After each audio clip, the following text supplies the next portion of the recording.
Hello everybody, what's up? It's Trollbot.EXE and yo, gang.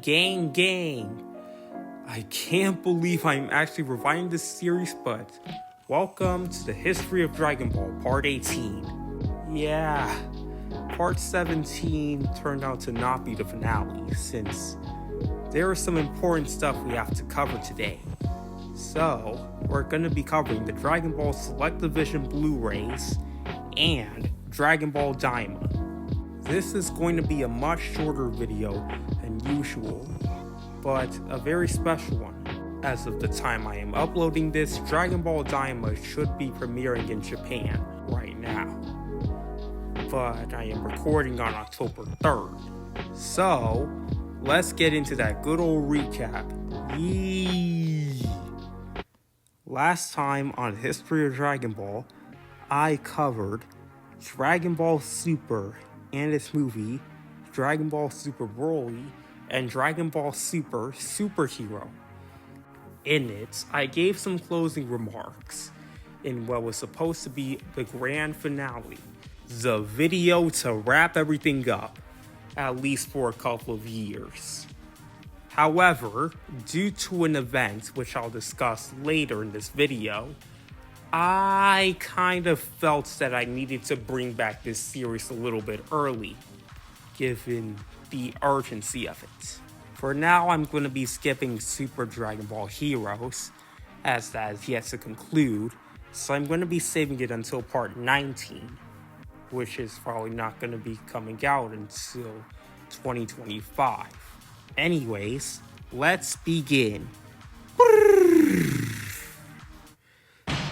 So, Dragon Ball does not exactly have the best reputation when it comes to home video releases. Toei and Funimation repeatedly drop the ball when it comes to these releases, especially Funimation with the remastered season sets or Orange Bricks, which I talked at length about in part 13. So, let's go over some releases that I have yet to talk about. First, the Blu-Rays from 2013. Yeah, Funimation posted a post that said, would you like the new home video release to be in 4x3 or 16x9? Despite the majority of the audience saying 4x3, Funimation decided to go with 16x9 because it sold the most, rendering the whole thing completely pointless. Yeah, frustrating, right?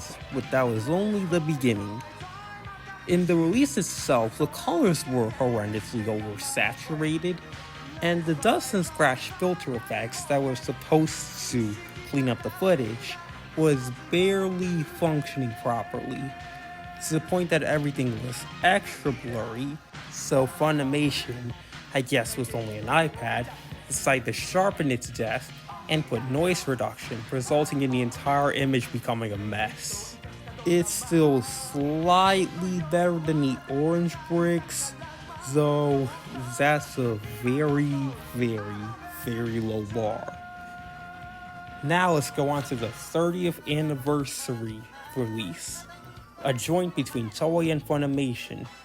It was supposed to be a definitive release. However, when it came out, they might as well have rickrolled everybody, because the 30th anniversary release was basically the Blu-rays but in 4x3 and with the fake layer of grain. Besides that, it was basically the same thing, and they tried to crowdfund the whole thing, making everything 10 times worse. Yeah, these weren't released well, and are to this day considered the worst releases in Dragon Ball history. Yeah, that's it for the American side. However, in France, AB Group, the guys responsible for the very green dub, somehow managed to put out what's widely considered the best release of Dragon Ball yet in the form of the Selectavision Blu-Rays.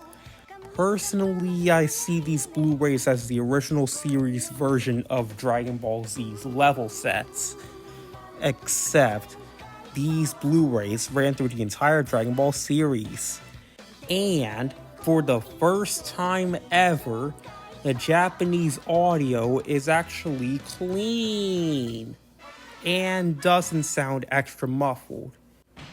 And a brief aside, the Dragon Boxes, once considered the holy grail of Dragon Ball releases, seemed to age worse and worse as time went by. While they're still considered a good release, they still weren't as respected as they were back in the 2000s and early 2010s, because it turns out Toei just cleaned up the original film of Dragon Ball. As a result, you can see what the original film looks like after 14 years. And it aged like cheese in the desert. And the audio sync was also a bit off. Still much better than most releases, except the Selectavision Blu-Rays and level sets. Back to the Selectavision Blu-Rays, they don't have those problems. And they actually use the original broadcast soundtrack. And is the first release to use that soundtrack. Yay!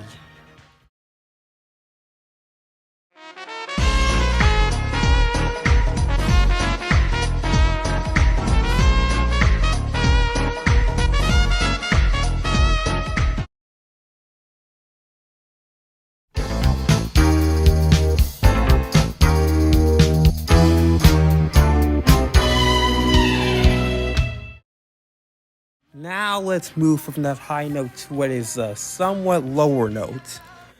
In 2023, a new Dragon Ball series was announced to controversial reactions regarding turning Goku back into a kid because everybody was having them GT flashbacks.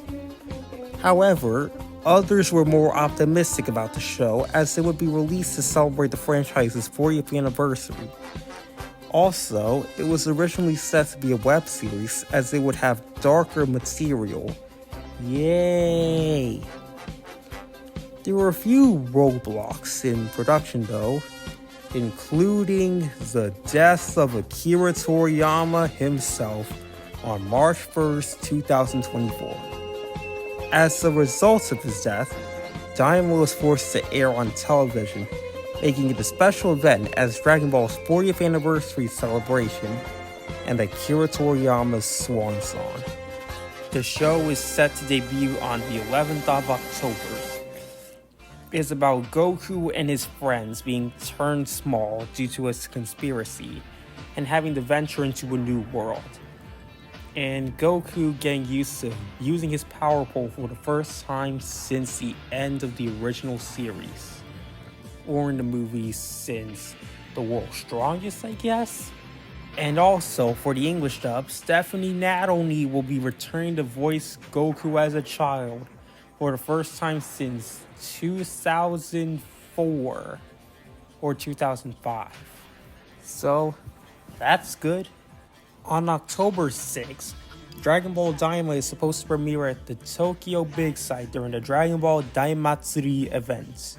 It will be broadcast on October 11th, when his video is going to be posted, on Friday at 11:40.